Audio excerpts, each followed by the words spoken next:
For 58 years, 3 children's voices were silenced on a quiet Tallahassee street. Ginny, Gary, and Ricky Sims, ages 13, 12, and 10, died in their own home while their parents attended church.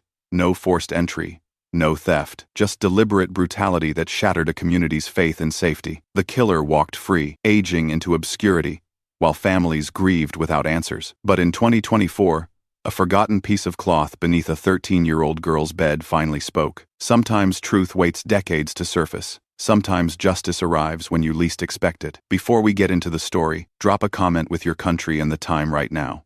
The evening sun filtered through the pine trees lining the suburban street in Tallahassee, casting long shadows across manicured lawns. Inside the Sims home, domestic peace hummed with quiet contentment. Margaret moved through the kitchen, tidying dinner dishes while mentally preparing for the church meeting ahead. Her husband Paul sat in his favorite chair, checking his watch. "We should leave in 20 minutes, he called to her, his voice carrying the comfortable rhythm of routine. In the living room, Ginny helped 10-year-old Ricky with arithmetic homework, her patience gentle but firm. At 13, she possessed a maturity that made neighbors comment on what a fine young woman she was becoming. 12-year-old Gary sprawled on the carpet, adjusting the television antenna until the picture cleared. Gary asked, not looking away from the screen. Margaret appeared in the doorway, smoothing her dress. "Bedtime is bedtime, especially on school nights. Ginny's in charge." Paul rose from his chair, straightening his tie. Something nagged at him, a father's instinct that whispered caution. They'd left the children alone before, but tonight felt different somehow. "Maybe we should ask Mrs. Henderson to check on them," he suggested quietly to his wife. Margaret touched his arm reassuringly. "They'll be fine. Ginny's responsible, and will only be gone 2 hours." The neighborhood still felt safe in 1966. Doors stayed unlocked, children played outside until dark, and parents trusted their community. Tallahassee remained a place where tragedy happened to other families. In other towns, Margaret kissed each child goodbye, lingering an extra moment with each embrace. Paul ruffled Gary's hair and reminded them to lock the door behind their parents. The family sedan backed out of the driveway as streetlights began to flicker on. By 8:30, the house settled into evening quiet.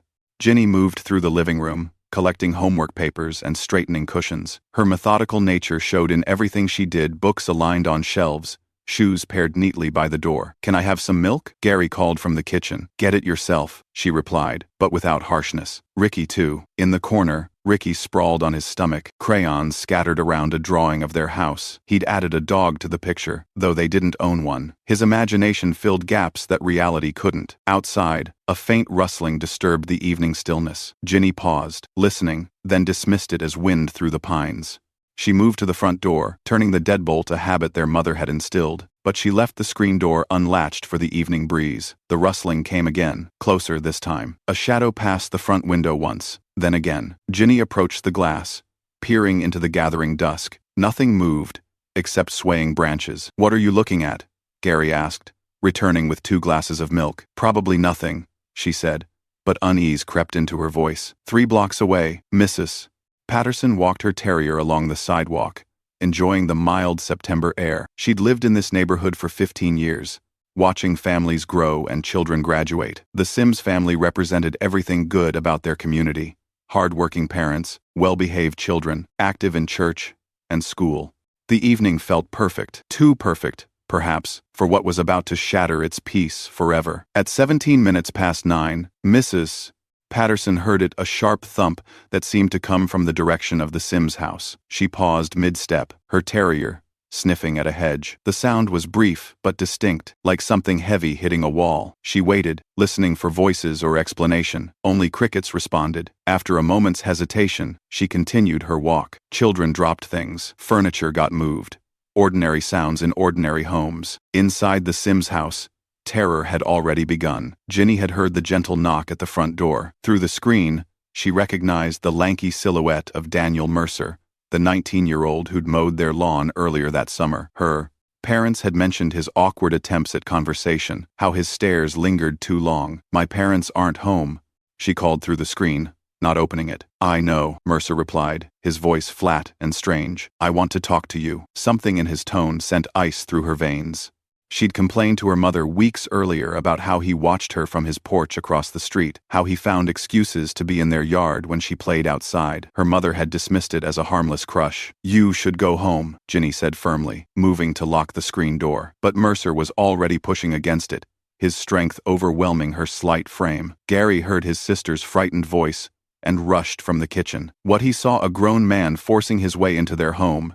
Ginny, backing away in fear, triggered every protective instinct he possessed. "Get out!" Gary shouted, launching himself at the intruder. In the corner, Ricky's crayons scattered as he scrambled toward the bathroom, his child's mind seeking the smallest hiding place he could find. The terror in his siblings' voices told him everything he needed to know about running. The violence that followed would scar this quiet street forever. Mrs. Patterson's thump was the sound of innocence dying. Paul and Margaret Sims returned home at 10:02, their conversation about the church meeting dying as they approached their house. The living room light glowed warmly, suggesting normalcy. Paul parked in the driveway, noting that everything appeared peaceful. "The children probably fell asleep watching television," Margaret said, gathering her purse. They entered through the front door, Paul calling out a greeting. No response came. The television murmured in the background, its blue light flickering against the walls. Margaret moved toward the stairs, her motherly instincts already sensing wrongness in the silence. "Ginny? Gary?" she called, her voice carrying upward. Paul joined her at the foot of the staircase. Something felt displaced, though he couldn't identify what. Papers scattered on the coffee table, a chair pushed askew, small details that suggested struggle. Margaret climbed the stairs first. Her scream shattered the night, a sound so raw and primal that Paul knew, before seeing anything, that their world had ended. He found her collapsed in Ginny's doorway, her body shaking uncontrollably. Inside the bedroom, their 13-year-old daughter lay bound, her young life stolen by violence too brutal for comprehension. In the hallway, Gary's body told the story of his courage, defensive wounds on his hands, his final moments spent trying to protect his sister. Paul forced himself to search for Ricky, praying somehow their youngest had hidden successfully. He found the boy in the bathroom, his small frame crumpled behind the toilet, his crayons still clutched in one hand. No forced entry, no theft, nothing missing, except 3 irreplaceable lives. The killer had known the house, known the family's schedule, known exactly when to strike. His voice broke as he spoke to the emergency dispatcher, the words barely coherent through his grief. Within minutes, sirens would pierce the suburban quiet, forever changing this street's character. By 11:30, police cars lined the once peaceful street like sentinels of tragedy. Red and blue lights painted the neighborhood in harsh, rotating colors, while officers established a perimeter around the crime scene. Detective, a 20-year veteran of the Tallahassee Police Department, surveyed the chaos with professional detachment, barely concealing his horror. 3 children murdered in their own home represented every parent's nightmare, and every investigator's most challenging case. Evidence bags accumulated on the front lawn, as technicians documented each detail. Photographs captured the scene's brutality, though no camera could record the emotional devastation that would ripple through this community for decades. Neighbors gathered at safe distances, their faces reflecting disbelief and terror. The Henderson family huddled together, their own children pressed close. Mrs. Patterson wept openly, remembering the thump she'd dismissed as nothing important. No sign of forced entry. Clam. Officer Martinez reported to detective. Killer either had a key or was let inside. Detective nodded grimly. The most dangerous predators were often those who appeared familiar, safe, someone the children would open the door for without fear. Across the street, Daniel Mercer stood on his front porch, watching the commotion with an expression that struck several neighbors as oddly detached. While others wept or whispered prayers, he observed the scene like a spectator at a performance. Mrs. Henderson noticed his demeanor and would later tell police it gave her chills. Everyone else was crying or scared, she'd report. But he just stood there watching, like he was curious about something he already knew. The investigation was just beginning, but evil had already accomplished its work. 3 young lives extinguished, a family destroyed, a community's faith in safety shattered. In the darkness beyond the police lights, Tallahassee felt smaller, more vulnerable, forever changed by violence that struck without warning. The next morning brought harsh fluorescent lighting to the police station interview room, where Daniel Mercer sat across from detective. At 19, Mercer possessed the awkward build of late adolescence, but his eyes held something older and colder. "Tell me about yesterday evening," detective began, his notebook ready. Mercer's account was methodical and distant. He'd been home watching television, he claimed. His parents confirmed his presence at dinner. He'd gone to bed early, heard nothing unusual from across the street. Did yard work for them. Sometimes, Mercer replied, his voice flat. When they needed it. Detective studied the young man's hands. Fresh scratches marked his knuckles, the kind that might result from struggle. When questioned, Mercer claimed they came from trimming hedges earlier that week. Ginny Sims was a pretty girl, Detective observed, watching for reaction. Mercer's expression didn't change. I guess so. Did you ever talk to her? Not much. She was just a kid. But neighbors had noticed differently. Several would later report seeing Mercer watching the Sims house from his bedroom window, especially when Ginny played in the yard. His interest had seemed intense,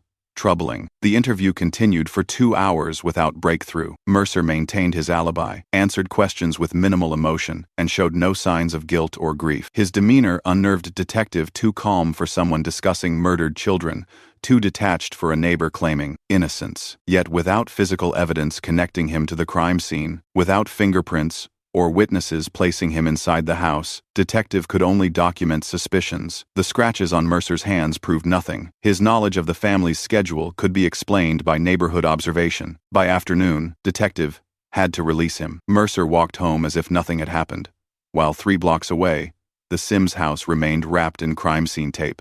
The following weeks transformed Tallahassee from a community that trusted its neighbors to one that locked doors and watched shadows with suspicion. Local newspapers ran daily updates on the investigation, each headline promising breakthrough that never came. On October 3rd, First Baptist Church overflowed with mourners attending the funeral service for Ginny, Gary, and Ricky Sims. 3 small caskets lined the altar, while hundreds of community members wept for children they'd watched grow up. Flowers filled every available space, their beauty a stark contrast to the grief that saturated the sanctuary. Paul and Margaret Sims sat in the front pew, their faces aged years in just over a week. Margaret clutched a tissue that had long since been reduced to shreds, while Paul stared ahead with empty eyes. Behind them, teachers, classmates, and neighbors struggled to comprehend how such evil had invaded their peaceful world. Detective attended the service, scanning faces for signs of inappropriate interest or behavior. Killers sometimes inserted themselves into their victims' memorial services, drawn by macabre curiosity or the need to witness their impact. Daniel Mercer sat 3 rows behind the family, his presence noted by several attendees who whispered among themselves. His expression remained neutral throughout the service, no tears, no visible emotion, just that same detached observation that had troubled neighbors. After the service, candles lined the church steps as the community held vigil. Children, too young to understand death's permanence, asked innocent questions that broke their parents' hearts. Teenagers grappled with the realization that their own neighborhood could harbor such darkness. In Ginny's diary, discovered during the investigation, she'd written about feeling watched, about Mercer's weird stares that made her uncomfortable. Her mother had read the entry but dismissed it as teenage drama. The guilt of that dismissal would haunt Margaret for the rest of her life. As autumn gave way to winter, the investigation gradually stalled. Despite extensive canvassing, forensic analysis, and multiple interviews, police uncovered no smoking gun, no definitive proof connecting any suspect to the murders. District Attorney faced a prosecutor's nightmare: strong suspicion, but insufficient evidence. Daniel Mercer remained the primary person of interest, but scratches on his hands and suspicious behavior couldn't justify charges in a capital murder case. Without fingerprints, without a weapon, without witnesses, the case couldn't proceed to trial. By November, headlines shifted from daily updates to weekly summaries, then to occasional follow-up stories buried in the back pages. The Tallahassee Democrat ran a final major article on the case's 6-month anniversary, acknowledging that leads had dried up and the investigation had entered a maintenance phase. Detective transferred the files to the Cold Case Division with deep frustration. Somewhere in those boxes of evidence lay the key to justice for 3 murdered children, but 1966, technology couldn't unlock it. DNA analysis remained science fiction, fingerprint databases were primitive, and forensic capabilities that would later revolutionize criminal investigation didn't yet exist. The Sims family moved away from Tallahassee 6 months after the murders, unable to bear living across the street from their children's killer. They sold the house, below market value, to buyers who promised to honor the memory of what had happened there. Daniel Mercer graduated high school that spring and quietly left town, disappearing into the vast anonymity of a mobile American population. No forwarding address, no trace of where he'd gone, or what name he might use. The case officially remained open, but in practical terms, it had joined the growing collection of unsolved crimes that haunted law enforcement cases where evil escaped earthly justice, leaving families and communities to wrestle with unanswered questions. Society had moved on, but the truth waited, patient and unchanging, for technology to catch up with justice. The decades that followed saw the Sims murders fade from headlines but never from memory. The house where 3 children died changed hands multiple times, each family eventually moving away, as whispers and shadows proved too heavy to bear. In the 1980s, cold case units began forming across the country as police departments recognized that time and technology could resurrect forgotten crimes. The Sims files migrated from cardboard boxes to metal filing cabinets, from handwritten notes to typed summaries, but the essential mystery remained unchanged. Detective retired in 1989, carrying his failure to solve the case like a weight on his shoulders. On his last day, he pulled the Sims file one final time, studying crime scene photographs that had haunted his dreams for over 2 decades. Somewhere in those images lay answers he'd been unable to find. The 1990s brought early DNA technology that promised to revolutionize criminal investigation. Cold case detectives across Florida submitted evidence from unsolved murders, hoping that microscopic traces invisible to earlier forensic techniques might finally speak. The Sims evidence proved too degraded for the primitive DNA analysis available then. Blood samples had deteriorated, fabric evidence had been contaminated, and the chain of Reckling R. custody issues from 1966 compromised what little remained. Each test consumed precious evidence without yielding results. Online forums dedicated to unsolved crimes began featuring the Sims case in the early 2000s. Amateur detectives debated theories, satanic cults, revenge killings, random intruders, while family members of the victims occasionally posted to correct misconceptions or plead for anyone with information to come forward. One poster, identifying himself only as Tallahassee native, claimed to know the killer's identity, but refused to elaborate without proof. His comments generated speculation but no leads. The case became part of Tallahassee's dark folklore, a cautionary tale parents told to emphasize safety. Local college students writing criminology papers frequently chose the Sims murders as examples of how cases went cold before modern forensic capabilities. Spring 2024 brought renewed hope to Leon County's cold case unit as digital archivists began the massive task of scanning and organizing 5 decades of unsolved case files. The department had received a federal grant specifically for modernizing old evidence and applying current forensic techniques to dormant investigations. Detective inherited the Sims case, along with dozens of other cold files. Unlike earlier investigators who worked with limited technology, this detective had access to advanced DNA analysis, enhanced fingerprint databases, and computerized evidence tracking. The physical evidence from 1966 filled 3 boxes: photographs, witness statements, collected items, and forensic reports that seemed primitive by contemporary standards. Detective methodically cataloged each piece, noting which items might benefit from modern analysis. Most evidence appeared degraded beyond usefulness.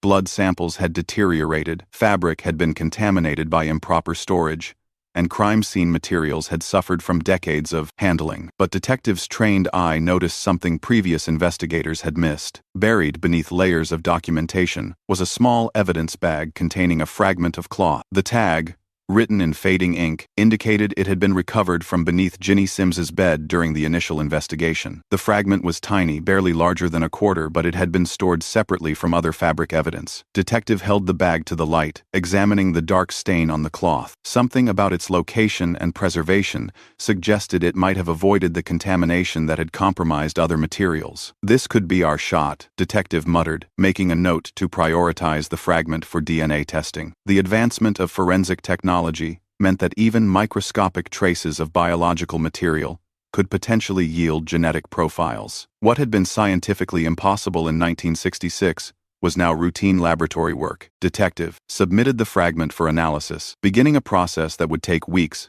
but might finally give voice to evidence that had waited nearly 60 years to speak. 2 months later, Detective's phone rang with news that would electrify the cold case unit. The DNA analysis had succeeded beyond the most optimistic expectations. "We've got a profile," the lab technician announced, "clean enough for database comparison." Detective immediately submitted the genetic information to CODIS, the national DNA database that had revolutionized criminal investigation. The system would compare the unknown profile against samples from convicted felons, arrestees, and other forensic evidence across the country. The match came back within hours, a hit that sent shockwaves through the Leon County Sheriff's Department. The DNA belonged to Daniel Mercer, now 77 years old, and living in a small town in northern Alabama. Detective pulled Mercer's original file from the 1966 investigation, reading the original detective's notes about the suspicious teenager who'd been questioned but never charged. The old detective's instincts had been correct, but 1960s technology couldn't prove what modern science now confirmed.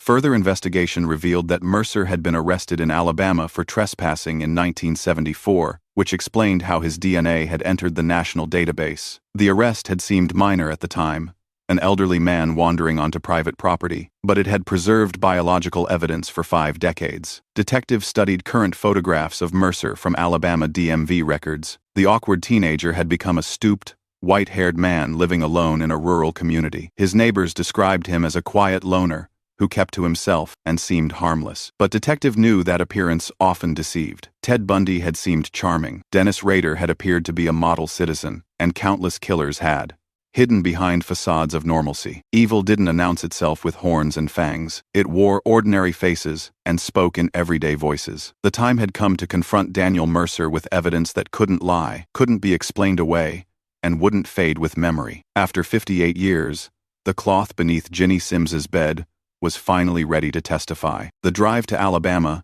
took detective and partner through rural landscapes that seemed frozen in time. Small towns dotted the highway, their main streets lined with businesses that had served the same families for generations. Mercer's address led them to a modest mobile home on the outskirts of Cullman, Alabama. The property was meticulously maintained, lawn trimmed, driveway swept, everything in its designated place. The precision suggested someone who needed to control his environment, who found comfort in order. Detective knocked on the door, while the partner positioned with a clear view of potential escape routes. They weren't sure how Mercer would react to being confronted about murders committed nearly 60 years ago. The man who answered bore little resemblance to the lanky teenager from 1966 police photographs. Age had reduced him to a frail figure with trembling hands and clouded eyes. But when Detective identified as law enforcement, something flickered behind those eyes, a recognition that his past had finally caught up with him. "Daniel Mercer?" Detective asked. "Yes," he replied, his voice barely above a whisper. "We'd like to ask you some questions about events that occurred in Tallahassee, Florida, in 1966. May we come in?" Mercer hesitated, his gaze moving between the two detectives. After a moment that seemed to last forever, he stepped aside and allowed them to enter. The interior of his home reflected the same obsessive order as the exterior. Books arranged by height, magazines stacked in perfect alignment, not a single item out of place. But what caught Detective's attention were the newspaper clippings pinned to a bulletin board. Articles about the Sims murders, some yellowed with age, others more recent from anniversary coverage. "You've kept track of the case," Detective observed. Mercer said nothing, but his hands began to shake more noticeably. After 58 years of carrying his secret, the moment of reckoning had finally arrived. In the sterile interview room of the Cullman County Sheriff's Department, Daniel Mercer sat across from the detectives, his frail form dwarfed by the metal chair. The room's fluorescent lighting cast harsh shadows on his weathered face, but couldn't illuminate the darkness that had festered within him for nearly 6 decades. Detective placed a file folder on the table between them, its contents representing the culmination of years of forensic advancement and investigative persistence. Inside lay DNA analysis results that would shatter Mercer's carefully constructed facade of innocence. "Mr. Mercer, we're here about the murders of Ginny, Gary, and Ricky Sims," Detective began, voice steady and professional. Mercer's reaction was immediate, a barely perceptible flinch that betrayed recognition and fear. He'd probably rehearsed this moment in his mind countless times over the years, wondering when his past would resurface. "I don't remember much from those days," he said, his voice thin and uncertain. "I was just a teenager." Detective's partner leaned forward slightly. "Your memory might be clearer than you think. Let's start with the evening of September 24th, 1966. Detective opened the folder, revealing laboratory reports that detailed the DNA analysis of the cloth fragment found beneath Ginny's bed. The scientific language was precise and damning a genetic profile that matched Daniel Mercer, with overwhelming statistical certainty. "We found your DNA at the crime scene," detectives stated simply, watching as the last traces of color drained from Mercer's face. For several minutes, silence filled the room. Mercer stared at the reports as if they were written in a foreign language, his hands trembling more violently now. The weight of 58 years of deception was finally collapsing under the pressure of irrefutable evidence. "That's impossible," he whispered, but without conviction. Science had spoken in a voice that couldn't be argued with or dismissed. The game that had lasted nearly 6 decades was finally over. Detective methodically presented each piece of evidence, watching as Mercer's defenses crumbled like a dam finally succumbing to decades of pressure. The DNA results were irrefutable, but Detective needed a confession to complete the case that had haunted Tallahassee for over half a century. "Your alibi from 1966 doesn't hold up either," Detective continued, producing bus schedules from the Leon County archives. "You claimed to be home all evening, but the bus route you described didn't run on Sunday nights." Mercer's breathing became labored, his eyes darting between the documents, as if seeking an escape route that no longer existed. The careful lies he'd maintained for decades were unraveling thread by thread. "DNA doesn't lie, Daniel. Neither do bus schedules. Neither do the defensive wounds on Gary Sims's hands that match the scratches you had after the murders." For 20 minutes, Mercer maintained his denial, but his voice grew weaker with each protest. The weight of carrying such a terrible secret for 58 years had carved deep lines in his face, and now those lines seemed to deepen further as truth pressed against his resistance. Finally, his composure shattered entirely. "Ginny shouldn't have screamed," he whispered, the words barely audible but carrying the force of a thunderclap in the quiet room. "That's all." Detective leaned forward, ensuring the recording equipment captured every word. "Tell us what happened that night." Mercer's confession emerged in fragments, a twisted narrative of obsession, rejection, and rage. He'd watched Ginny for weeks, convinced she felt something for him that existed only in his disturbed imagination. When she refused to let him in that September evening,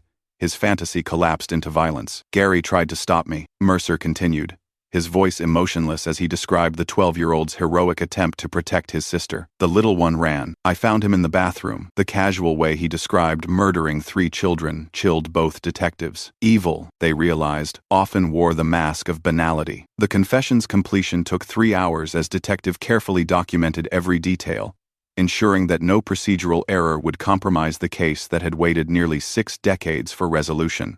Mercer's account revealed a level of premeditation that made the crimes even more heinous. He'd planned the attack, knowing the parents' schedule, knowing the children would be alone. "I left right before they came home," Mercer concluded, describing how he'd slipped out the back door minutes before Paul and Margaret Sims returned from their church meeting. District Attorney arrived that evening to review the confession and evidence. The case that had frustrated prosecutors for generations was now airtight DNA evidence, a detailed confession, and documentary proof that Mercer's original alibi was fabricated. "We'll seek life without parole," District Attorney announced to the media the following morning. "Given Mr. Mercer's age and the strength of our evidence, we believe a plea agreement serves the interests of justice while sparing the community a traumatic trial." The news exploded across Florida and beyond. Headlines blazed with variations of 1966 triple child murder, solved by DNA, and Florida's oldest cold case cracked. Cable news networks picked up the story, police fascinated by the intersection of cutting-edge forensic science and a crime that had occurred before DNA analysis existed. Social media erupted with discussions about cold cases, forensic advancement, and the possibility that other decades-old crimes might finally find resolution. The Sims case became a symbol of persistence, proof that evidence could outlast criminals, that truth could survive longer than lies. For Tallahassee, the revelation brought a strange mixture of closure and renewed grief. The children's murders were no longer a mystery, but the solution couldn't restore what had been lost. Paul and Margaret Sims had died years earlier without knowing their children's killer had been identified. Justice had arrived, but too late for the parents who'd carried their anguish to the grave. 3 weeks later, the Tallahassee courthouse filled beyond capacity as Daniel Mercer faced judge for sentencing. Local residents who'd lived with the specter of the unsolved murders for over 5 decades came to witness the conclusion of their community's darkest chapter. Judge entered the courtroom with the gravity befitting such a momentous occasion. The case before the court represented more than individual crimes. It embodied decades of technological advancement, investigative persistence, and a community's need for closure. Mercer arrived in a wheelchair, his frail appearance drawing murmurs from the gallery. Age had transformed the predatory teenager into a broken old man, but his victims remained forever young in photographs displayed throughout the courtroom. Prosecutor presented the case with clinical precision, detailing the DNA evidence and confession that had finally solved Florida's oldest unsolved murder case. The presentation took 40 minutes, each detail reinforcing the overwhelming proof of Mercer's guilt. Prosecutor concluded, the defendant robbed 3 children of their futures and a family of their joy. He stole 58 years of justice from this community. While we cannot restore what was taken, we can ensure that Daniel Mercer never again walks free. Defense attorney's presentation was brief, focusing on Mercer's age, poor health, and the decades he'd lived without committing additional known crimes. The argument for mercy fell flat in a courtroom filled with people who remembered the original investigation, who'd lived with fear and uncertainty for nearly 60 years.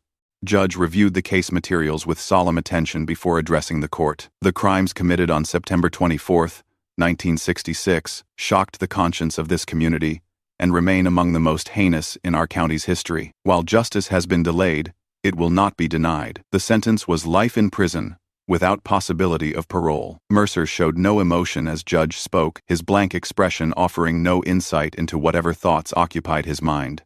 Outside the courthouse, victims' relatives gathered before a cluster of microphones, their faces reflecting both relief and enduring sorrow. These were cousins, nieces, nephews, people who'd grown up with the shadow of unsolved murders hanging over their family's legacy. Ginny, Gary, and Ricky can finally rest in peace, spoke their cousin, now a grandmother herself. My aunt and uncle never lived to see this day, but I believe they know. Somehow, they know. Her words broke the composure she'd maintained throughout the proceedings. Tears flowed freely as decades of suppressed emotion found release. Other relatives embraced her, their shared grief creating a circle of support that had sustained them through nearly 60 years of uncertainty. Reporters documented every word, every tear, recognizing that this moment represented more than legal proceedings. It was catharsis for a family and community that had endured too long without answers. Detectives stood nearby, watching the relatives with professional satisfaction, tempered by personal humility. The case's resolution represented the culmination of countless hours of work by multiple generations of law enforcement, but also highlighted how much technology had advanced since 1966. This case reminds us that evidence never truly disappears, detective told reporters. It waits, sometimes for decades, but with persistence and advancing science, even the oldest mysteries can find resolution. The broader community's reaction reflected the complex emotions surrounding cold case resolutions. Relief mixed with renewed grief, as people remembered not just the crimes, but the fear that had followed.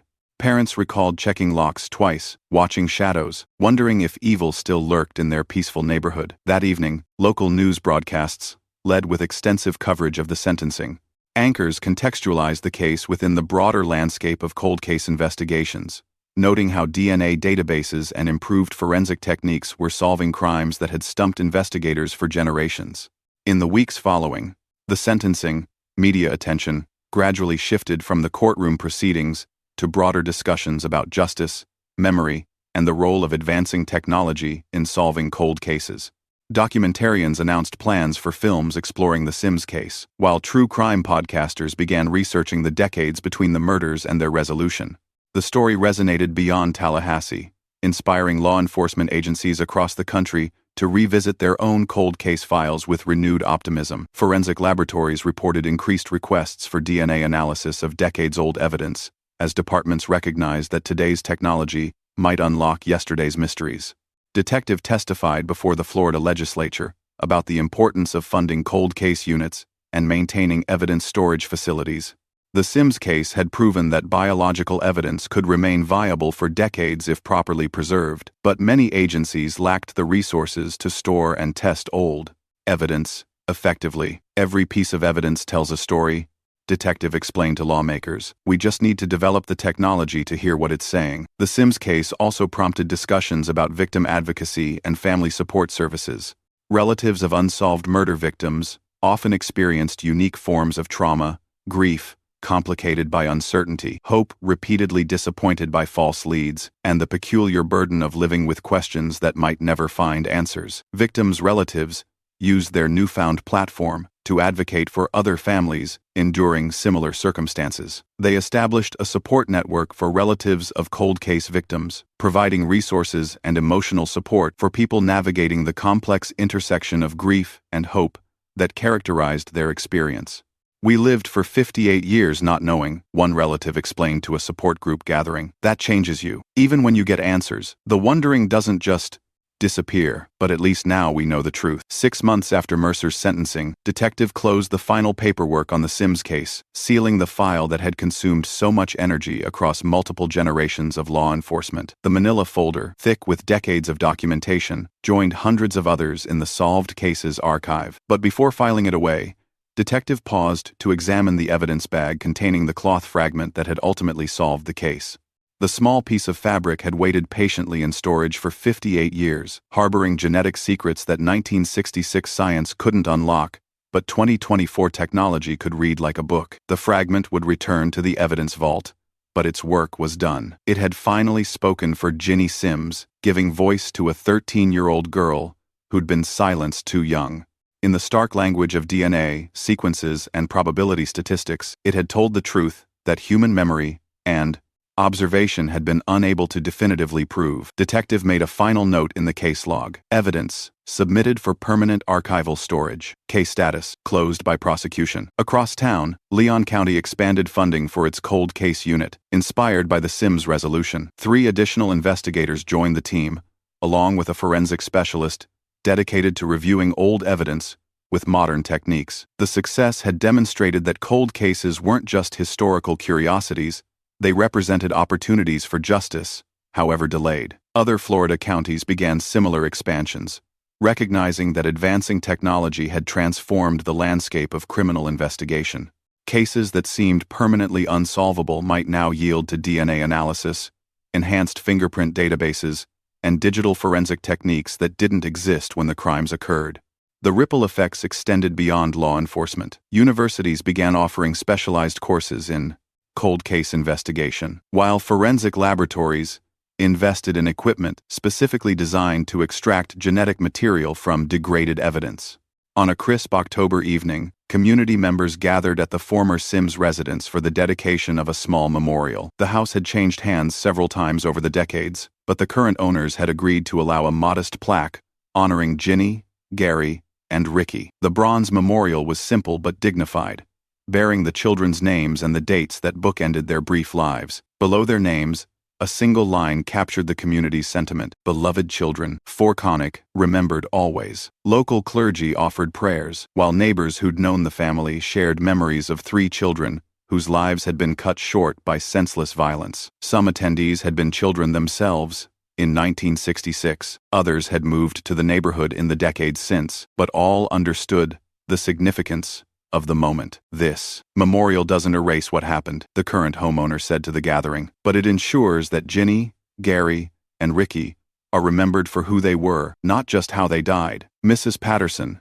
now in her 90s, attended in a wheelchair pushed by her granddaughter. She remained haunted by the thump she'd heard that September evening so many years ago, wondering if she could have somehow prevented the tragedy by investigating the sound more thoroughly. "I think about it every day," she confided to a reporter, "but I try to focus on how their case finally got solved. That's what matters now." The memorial service concluded with a moment of silence, as autumn wind stirred the pine trees that had witnessed both tragedy and justice across nearly 6 decades. The quiet street looked much as it had in 1966: suburban homes with neat lawns, children's bicycles in driveways, the ordinary details of peaceful family life. But the community had learned hard lessons about the fragility of safety and the persistence of truth. Evil could hide behind familiar faces, but evidence could outlast lies. As winter approached, national media attention gradually shifted to other stories, but the Sims case continued resonating within law enforcement and forensic science communities.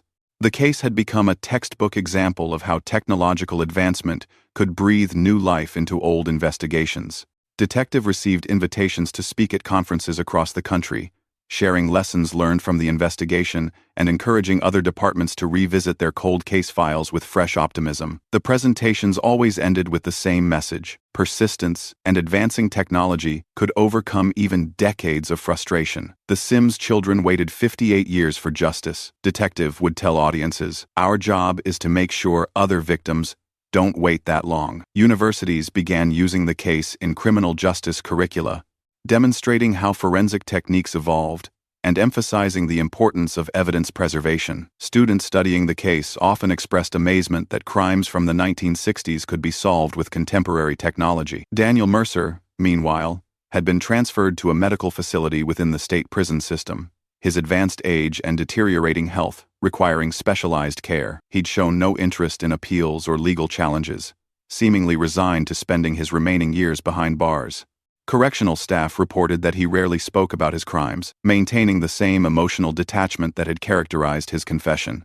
Psychiatrists who evaluated him found no evidence of remorse or insight into the magnitude of his actions.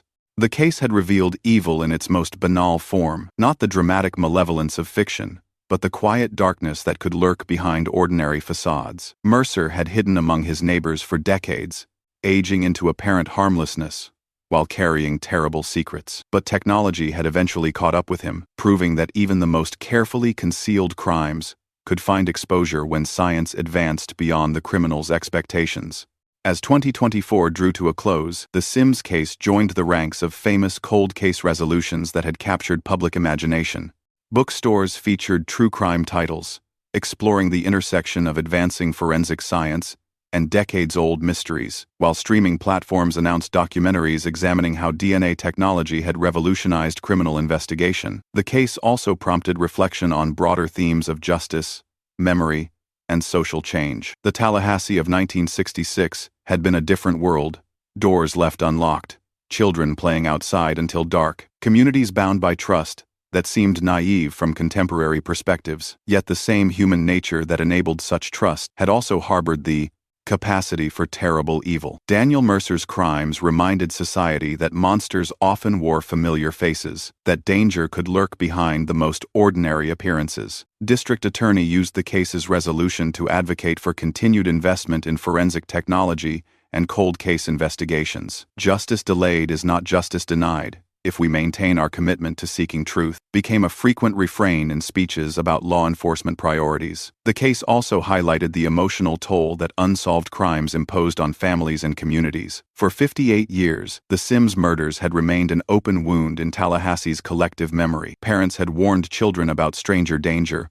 while the actual killer lived openly among them. Victims' relatives reported feeling a complex mixture of relief and renewed grief following the case's resolution. Answers had arrived, but they couldn't restore what had been lost or heal wounds that had festered for decades. "We finally know the truth," one relative reflected during a year-end interview. But knowing doesn't bring them back. It just means we can stop wondering and start truly grieving. The sentiment captured something essential about cold case resolutions. They provided closure, but couldn't provide restoration. On a quiet Sunday evening in December, exactly 58 years and 3 months after the murders that had shattered their peace, the former Sims neighborhood settled into winter stillness. Street lamps illuminated the same pine-lined street where 3 children had lost their lives, but the community bore the wisdom of experience that innocence never quite recovers. The house where the tragedy occurred stood silent, its current residents having added security systems and motion-activated lighting that would have seemed paranoid in 1966, but felt reasonable in contemporary times. Society had learned to balance trust with vigilance, openness with caution. Detective drove slowly through the neighborhood on routine patrol, noting the memorial plaque that caught streetlight like a small beacon in the darkness. The case's resolution had become a career-defining achievement, but more importantly, it represented justice, finally served to 3 children who'd waited far too long to have their voices heard. The cloth fragment that had solved the case rested in the evidence vault, its genetic secrets finally decoded and documented. Science had given Ginny Sims the last word in her own case, speaking across nearly 6 decades to identify the monster who'd stolen her future. Wind stirred the pine needles with the same gentle sound that had masked Daniel Mercer's approach in 1966. But now, the sound carried no menace, only the natural rhythm of seasons passing. Time healing what could be healed, and preserving what needed to be remembered. In the distance, church bells chimed the hour, their bronze voices calling across the darkness, as they had on that September evening, when Paul and Margaret Sims had attended a meeting that would forever divide their lives into before and after. The bells seemed to offer benediction for 3 children finally at peace, for a community that had endured uncertainty and emerged with truth, for a justice system that had proven capable of patience and persistence across generations. The case files would remain accessible to researchers and law enforcement professionals studying cold case methodology, but for the community, the active chapter had closed. Tallahassee could remember the Sims children for their brief, bright lives, rather than the darkness that had claimed them.